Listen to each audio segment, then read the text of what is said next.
Hey, Deacon Matt here, reaching out. We're moving into the middle of Lent, and normally I read the gospel and comment on the gospel for this week. Today I'd like to go in a little different direction. I know that a lot of us, even though the days are getting longer, the sun's out, a lot of the birds are starting to sing, there's a paradox here. We're moving deeper into Lent, even though there's hope in spring and summer.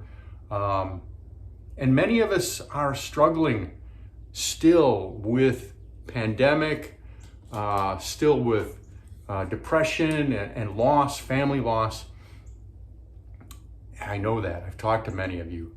And so I want to look towards Our Lady of Sorrows. Our Lady of Sorrows, of course, is Mary, Jesus' mother. And I believe it is in the 1300s, she appeared to Saint Bridget, and she asked Saint Bridget to promote meditating on her 7 sorrows. And along with those 7 sorrows are 7 fantastic promises, 7 graces. So what are the 7 sorrows of Mary? There's the prophecy of Simeon. Remember when the child Jesus was brought to the temple, Simeon said, "A sword will pierce your heart." The next one is the flight into Egypt. When Mary, Joseph, and Jesus went to Egypt to escape Herod. The next one is losing the child Jesus in the temple for 3 days. Whew. Imagine losing your child for 3 days. The next one, the fourth, is meeting Jesus on his way to Calvary. Blessed Mother knowing that Jesus is going to his death. The fifth one, of course, is Jesus' crucifixion and death. The sixth one is Jesus being taken down from the cross. And the seventh one is being placed in the tomb. The Blessed Mother knows sorrow. She knows loss.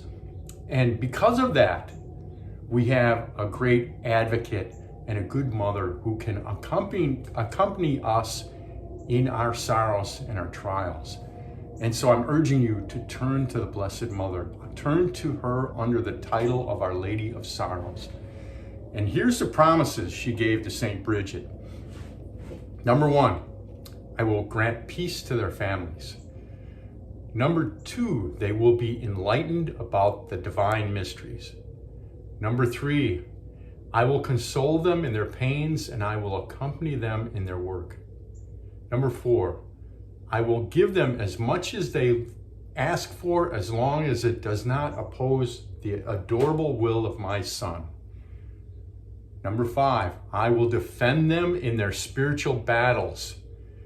Number 6, I will visibly help them at the moment of their death. Number 7, I have obtained this grace from my divine Son, that those who propagate this devotion to my tears and sorrows will be taken directly from this life to eternal happiness, and all their sins will be forgiven, and my Son will be their eternal consolation and joy. Pretty powerful. I pray to Our Lady of Sorrows all the time. She strengthens me, gives me help, and helps me in my journey. So, something to think about. Our Lady's waiting to help you.